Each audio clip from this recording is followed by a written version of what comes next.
वाल्मीकि के आविर्भाव की कथा।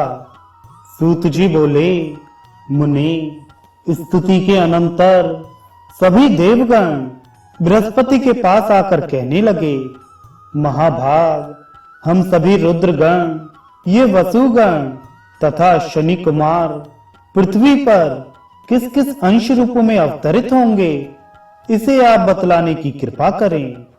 बृहस्पति ने कहा, देवगणों, इस विषय में आप लोगों को मैं एक दूसरी बात बता रहा हूं। प्राचीन काल में मृगव्याध नाम का एक अधम ब्राह्मण था। वह मार्ग में सदा धनुर्बाण धारण कर विप्रों की हिंसा किया करता था। वह महामूर्ख ब्राह्मणों को मारकर उनके यज्ञोपवीतों को ग्रहण कर उत्साहपूर्वक शोर मचाता था। वह दुष्ट दुजाधम तीनों वर्णों को विशेषकर ब्राह्मणों को मारता था। उस समय ब्राह्मणों का विनाश देखकर देवगण भयभीत हो ब्रह्मा के पास आए और सभी बातें उन्हें बताईं। यह सुनकर दुखी हो ब्रह्मा ने सभी लोकों में गमन करने वाले सप्तऋषियों से कहा, द्विजोत्तमों, आप सभी वहां जाकर मृगव्याध को समझाएं। यह सुनकर वशिष्ठ आदि ऋषियों के साथ मरीचि मृगव्याध के वन में गए। धनुर्बाणधारी महाबली मृगव्याध ने उन लोगों को देखकर भयंकर वचन कहा, आज मैं तुम लोगों को मारूंगा। मरीचि आदि ने हंसकर कहा, तुम हम लोगों को क्यों मारोगे? कुल के लिए मारोगे या अपने लिए, यह शीघ्र बताओ।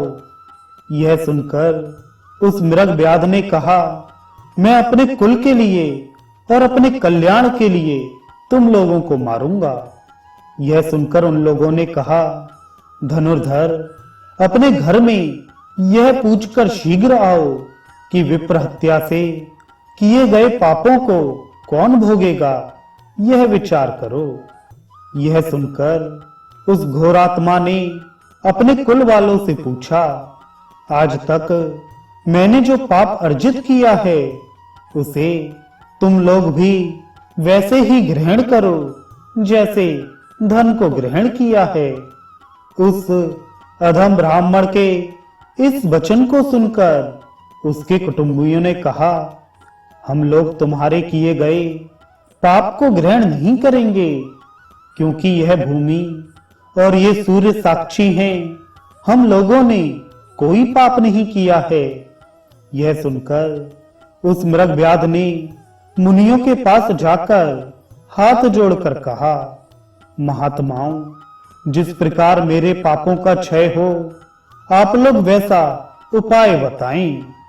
मृगव्याध के यह कहने पर ऋषियों ने कहा, एक उत्तम मंत्र है, उसे सुनो। वह है राम का नाम। यह सभी प्रकार के पापों को दूर करने वाला है। अब हम लोग जा रहे हैं। जब तक वापस तुम्हारे पास ना आ जाएं, तब तक तुम इस महामंत्र अर्थात राम नाम का जप करो।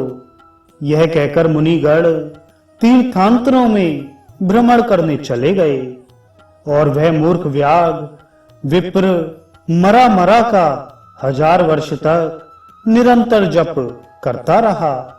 उसके जप के प्रभाव से वह अरण्य कमलों से परिव्याप्त हो गया और तभी से वह स्थान पृथ्वी पर उत्पलारण्य के नाम से प्रसिद्ध हो गया। अनंतर सप्तऋषि वाल्मीकि बने उस मृगव्याध के पास आए और उसकी मिट्टी हटाकर उसको शुद्ध विप्र के रूप में देखकर आश्चर्यचकित होकर कहने लगे, वाल्मीकि से निकलने के कारण तुम वाल्मीकि कहे जाओगे। त्रिकालज्ञ महामति, हे विप्र, तुम इसी नाम से प्रसिद्ध होगे। यह कहकर वे सप्तऋषि अपने अपने स्थान पर चले गए। वाल्मीकि मुनि ने अष्टादश कल्प समन्वित, षटकोटि विस्तृत तथा सभी पापों का विनाशक निर्मल पद्मबद्ध रामायण का निर्माण किया। अनंतर वे शिव होकर वही निवास करने लगे।